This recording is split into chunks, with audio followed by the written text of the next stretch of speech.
This is not going swell. After I was celebrating this last round, come on, guys. Take him out, take him out. Oh, yikes, come on, come on. Hello, welcome everyone to the Balthazar NFT gaming channel. My name is Luke, and today I'm so excited because we are jumping into Illuvium here at Balthazar for the first time to show you guys some of the initial auto battler gameplay and give you some review thoughts at the end of the video as well.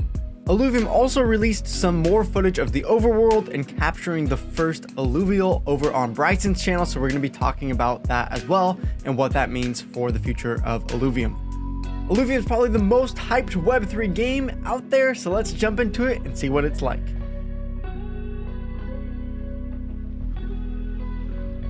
Alright everyone, let's jump into Illuvium Arena. I've been wanting to play this game for so long, even a few months after I discovered NFT gaming. Illuvium was one of the ones that I have been interested in. We are going to be playing the auto battler today. Start out with some training. Ooh, this looks cool. Oh baby, giant spaceship. What are we in, Men in Black again? Okay, into the arena. Here we go. Here are our Illuvials. Let's see if we can figure out how to play very well. We know nothing yet, so it looks like we can fly around, change our camera, get a good look at the battlefield. This is our hero, I'm guessing, and these are some bad boys. What you gonna do? So again, I haven't looked at tutorials necessarily. That's why we're doing the training first. And I know that, you know, in auto battlers we got to set up our team, spend some gold. We also get some different mastery and return points. There are, as you can tell, different elements: the water, air, fire, you know, typical stuff there.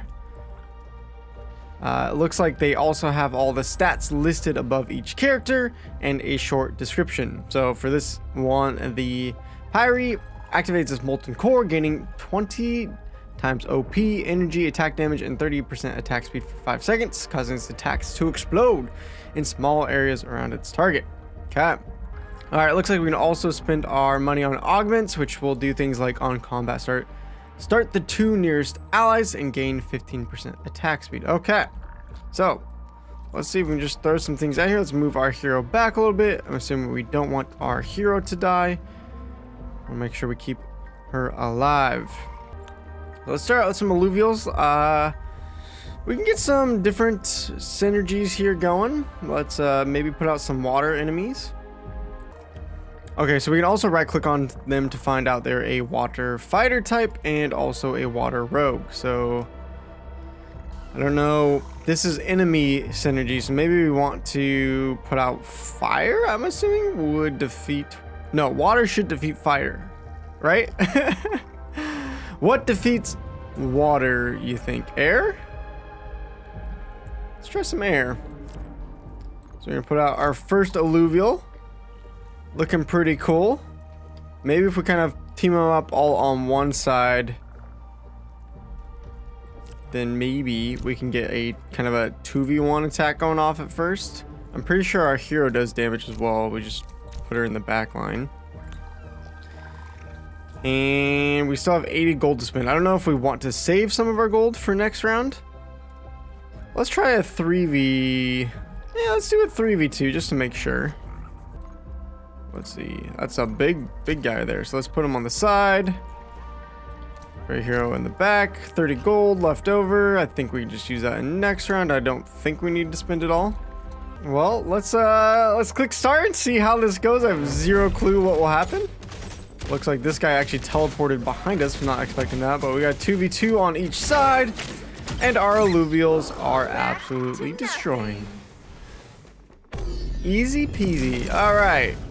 We did not lose round 1 training session, so that's a good sign. I think we gained a little bit more mastery points. So I don't know if we want to put out any of our characters here. We get one more air character. We have extra dodge chance. That's kind of fun. We have 2 empaths needing 1 more for shielding. That's kind of nice. Or a bulwark. We only have one. So we could look to put out another Illuvial to get maybe an air combo, or we could spend it on augment as well. We don't have enough money for an air combo. Okay. Maybe let's just save our money. I mean, we're 4v1 against this guy. I mean, are we really gonna die right now? 4v1? Yeah, we're good, we're good. Oh, that's a bit of damage to our tank. But he is tanking up just like we wanted him. And didn't need to worry. No problem. No sweat. No problem. Easy. Alright, this guy's got a little bit more health. Decent amount of attack as well. I do like how everything in the game you can hover over and look at just to read through. That's probably the best way to learn. Alright, so let's see what our enemies are on this round. We got a Toxic Fighter. We have a Templar. I don't know if we face a Templar. Every 30 attack deals increased damage, decreasing the target's physical resistance. Ooh, so it's kind of a tank shred there. I don't think we can afford anything. Maybe an augment. 15% attack speed. Pierce 40% physical and energy resist. I think I'm going to hold off. I think we should just kind of keep farming these levels pretty quickly and save our money for when we need a little more strategy, a little more thinking. We don't want this guy with the every third attack dealing a bunch of damage and getting rid of our resistances, but this guy also does as well. So I don't know, let's see if we can just take him down real quick. We can have this guy tanked on the right side, and then everyone else, we'll just kind of play along. Again, shouldn't be too tough of a battle. Let's play it out just to make sure. Oh, this guy even attacked this guy, so they're all attacking at once. I don't know why I was hoping for a 1v1 over there. Obviously, though, not really gonna matter here. Some stuns and dodges coming out there, and wow. Shall not be defeated. Easy peasy through 5 waves. But this is just the training mode, so I guess I shouldn't be too cocky. At least not yet. 1300 health or 2300 health. I feel like if we just start from one side and work our way over there, it shouldn't be too hard. Again, we can kind of just save our money. Let's just get our beefy front line here. We'll get our backline damage dealers, and honestly, I think we're still going to be fine just starting this out, even without spending any of our points.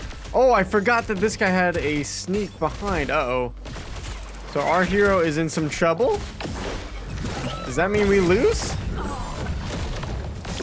So yeah, our hero legit just dies, then he just crawls underground. So we don't lose the game if our hero dies, at least. Our Illuvial's getting hit there. Ooh. 3v1 though, come on. Just stun him. Yeah, just stun him. Stun and dodge, that's all we need. Untargetable. Great. No. What? A spin attack on 30? Come on, guys. You can 3v1. Please don't tell me we're going to lose this. Okay, we're good. We're good. A little sketch. Okay. Maybe I should maybe I should have spent some points there. Get a little bit maybe a little bit cocky here. The empath shielding would be nice. Nature health recovery, when it drops below 50, they heal over 3 seconds. That seems pretty dang important for all of our tanks and guys staying alive here. The other option is this earth guy, but this guy's a little more health, a little more damage, a little less attack speed. But I feel like the bonuses of our synergies is gonna mean a lot for us, especially that nature one being able to heal after getting to 50% HP for our whole team, I believe. Oh, only for nature units. Okay, but you know, what is that? The 2 guys on the right.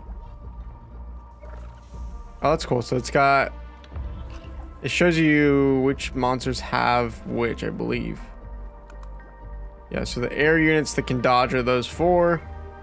The nature units are those 3 that will get the health bonus. Okay. So we just need to really make sure we don't get blink attacked again like that. That was kind of crazy. Kind of have the range tanks here in the middle. What does this guy have? This guy only has 5 range and 750 health. He's He's kind of weak. So is this guy. So we want to make sure they're not getting just bursted out. And hopefully they go for this short range guy. He can stun. We get some heals on the side as well. Let's start it up and see what happens. I don't know. So hard to predict everything. Okay, we're getting their tank. That was a nice stun. Oh, that backline laser hit though. Jeez. Oh, the heal, but the heal, you guys weren't healing our front tanks. I guess it doesn't matter. Okay. All right, we're fine. We're fine. No worries. No worries. Easy peasy. Let's see. 95 attack damage, 90, 130. So, plus he's ranged. So, what if we just pierce 40% on him? Select 2 stats. Oh, interesting. Okay. We can also get more attack speed or resistances. I feel like because he has so much damage, we should just go attack speed. Do we want resistances on him? Precision +5? Oh, let's give him some health as well. Okay. There we go. All right, well, that was our first augment. Kind of cool.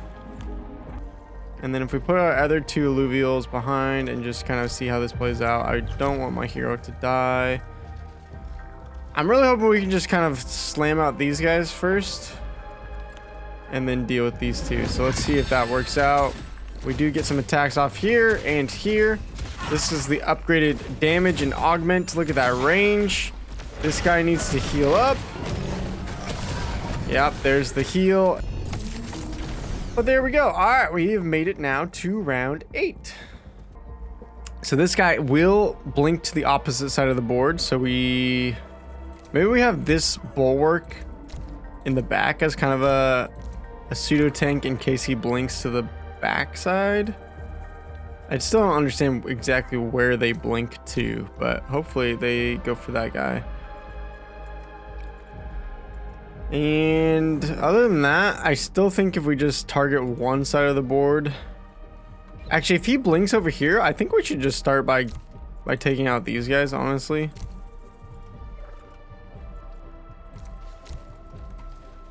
Get that ranged attack. I think we're good. I kind of like this. So let's start it up and see how this plays out. We do get the blink perfectly tanked back here. We do also as well kill that left guy off pretty quickly. And there's really nothing to worry about other than just completely destroying the other team. Yeah, well, there you go. Wave 10. We've made it to double digits without dying, guys. I'm so proud of us. Usually this early on to a game, I'm making really stupid mistakes. So we are going to have a blink. This guy looks like a menace. Physical damage while spinning. Oh, this is a spinner, so we don't want to clump up too much, right? Actually, one of the things we could do, this is range. This guy's got to go real close, so we're going to get a blink in the back that we could honestly just see if we can focus fire the blink. Try not to clump up on this guy. So, like, what if we just let this guy tank? No, this guy. Yeah, this guy has 4 range. And then we just let him blink straight into us. Essentially just try to roast this guy as he blinks in. Let this one guy tank 1v2. He might die. But that's honestly fine. He might get a stun off as well. Let's see. He blinks to the back and they don't focus him though. I was hoping that they would focus him, not just this guy. But for whatever reason. Oh, they are shredding through our frontliners. So this is not going swell. After I was celebrating this last round, come on guys, take him out, take him out.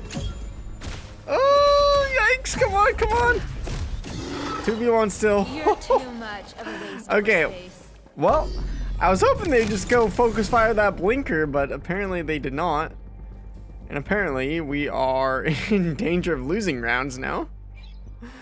So that's not great. I feel like with only 2 alluvial chances left, we could also look at recalling to get 40 plus. That might be smart, actually. And then we can go for that 90. Let's try recalling one of them and just see what happens. Then we have enough to get the Blazing Knight. That sounds sick. We want this guy out here. Oh, he looks so cool. Let's just get a zoom in close in shot of that. That guy looks sick. Yes. Yes, sir. Okay. So he's got 40 range, but his ultimate, like, we want it to hit all of our allies and all enemies. This guy will heal up our whole team if we kind of place it here, get an area effect, and then this guy's got the range damage and the augment. Alright, I'm liking this. Last round was a little sketch. Hopefully this round is a little less sketch. We got the blink. Oh, this guy went for the blinker. I don't know how to decide, make him decide, hey, don't attack the blinker. Maybe it's just their range. Everyone else is killing this Magna guy who definitely did some big damage to us last time. We're gonna get a heal with this guy for our whole team as well. That's perfect. That's exactly what we wanted. And it should just be a matter of time now. Oh, look at that Inferno. Okay. So it's not a massive, like, it's not gonna go across the whole board, but it did hit the farthest enemy. It did speed up some of our allies as well. And that should be it. All right, that way it was much simpler. Or maybe I was just smarter. Maybe my brain is getting bigger. The more I play Illuvium, the more intelligence I get. You got the bulwark though, a lot of freaking health in, resistances. It's gonna be tough. A lot of blinking. To the other side. Jeez, dude, they got a lot of health and resistances. I'm not really sure what to do about that, to be honest. They have low range though, so if we can just honestly back up. Let's see, this guy has 40 range, right? Who's the biggest range? This guy. So let's just have ranged attackers just move back as far as possible and just get this guy to kind of tank and heal. Like, I just want to group so far back that we can get some range attacks off before they can really start attacking us. I don't know how much time that's gonna buy us, but a decent amount. Like, these guys don't get to hit for like the first 6 seconds of the match, where we can already take out this guy if he doesn't stop dodging. Untitled. Oh, this guy's spin attack though. Oh, I didn't think about clumping up for his spin attack. We definitely need this heal. Pop off, please. Oh, that came in clutch, but I don't know if it's gonna be enough. That spin attack, I think, might have just wrecked us all. Oh my gosh. Kill him. No, no, no, no. He's gonna do it again. Oh, no. R.I.P. That's gonna be it. That's gonna be all she wrote. Hang in there, guys. Hang in there. Illuvials, no. No. We were so close to killing a couple of them as well. Oh.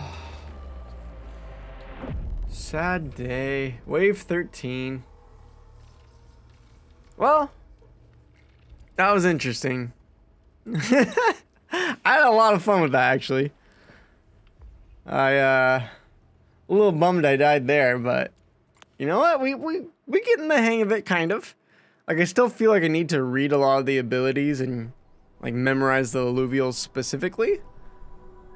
But other than that, like, I feel like that was a really good first experience. Alright, we're going to end the footage of the gameplay testing right there because honestly, Illuvium is a game you can't really clip out too much. The strategy is so important to show off, and I played and recorded for hours and hours thinking that I could trim it down, but I was like, you know what, let's just show one version, let's get to thoughts about the game overall, and then maybe later on we could do some kind of live stream showing a longer gameplay session. So I actually went into this Illuvium playtest a little skeptical because when someone hypes things up so much, sometimes it's easy to be let down. But after playing, I gotta say, I'm pretty impressed and pretty hyped about it myself now as well. Now this just is the Illuvium auto battler portion of the game. Obviously I have more games within this world as well, but this specific game compares a lot to something like TFT or Dota Auto Chess, which I'm not the biggest players of those games, but I played a few rounds of TFT back in the day, and this felt pretty comparable. There was a lot of great combat and strategies, a lot of great synergies, combos. The camera movement was awesome. There were some definitely intense battles. The specials that each character had was really cool to watch. Visually was pleasing. Everything was pretty bang on. Now, before I can say, hey, this is, truly a 10 out of 10 game, I think we need to see more of the PvP side. How is that going to play out? Especially because they want to, have a lot of tournaments, be competitive and such. So I'm also really interested when they have the PvP section out. That's going to be really interesting to rate, and I'm going to hold off on a rating until then. However, the gameplay against the computer was great. The waves were awesome and fun, and I was learning more and more each time I played it. And now seeing the overworld, seeing that you can actually go out and capture Illuvials, as we saw on Bryson's channel. You can see some of the footage here with Kieran as well. It really does give you that feeling of Pokemon going out into the wild, finding an Illuvial, and then instead of just, Pokemon, which, I grew up on and loved, but was pretty simple combat, this is a lot more strategic, which I think is going to engage a lot of gamers. Maybe they lose a couple casual gamers, like my wife loves to play Pokemon because it's pretty simple. So maybe you lose some of the casual gamers, but I think you're going to engage a lot more gamers who have grown up and now want to have something to sink their teeth into, but have that same experience as Pokemon, just with a little more strategy behind it. Now, I think one of the powerful advantages for Illuvium over something like TFT or Dota Auto Chess is that you're actually getting out to capture your own Illuvials, which I think if we all have played Pokemon, you really do get that emotional connection when you get a little Charmander and you raise it up and it evolves, and think about the experience of getting to name it and to level it up and power it up over time. You get an emotional connection with your character, which I don't think you really get as much in these other auto battlers. So I think that's going to be a huge key for Illuvium and its success. So now I want to hear your thoughts about Illuvium. I am super hyped. I want to know if you've gotten to play it, what your thoughts were. If you haven't, what are your thoughts just watching this? And hopefully we can get access maybe here soon to the overworld as well and capturing Illuvials, because I think that is going to be an important key part of the game as well. And I'm super excited to try it out. All right, that's going to be it for today's video. I'll see you at one of these other videos around, including some additional thoughts about Illuvium if you want to jump into our research report or to our interview with Kieran. But for now, that's going to be it. Hopefully we'll bring more Illuvium content to you guys soon. Take care, everyone. Thank you, gracias, and salamat for tuning in. If you haven't seen our Babylon SDK demo yet, you need to check out how this is making it super easy for gamers to get into your Web3 game. Registering for your game also creates a non-custodial wallet. Picking up in-game gold goes into our wallet. In-game NFT marketplace is also a blockchain transaction. Contact us to get registered for a Babylon SDK beta. Thanks everyone for watching.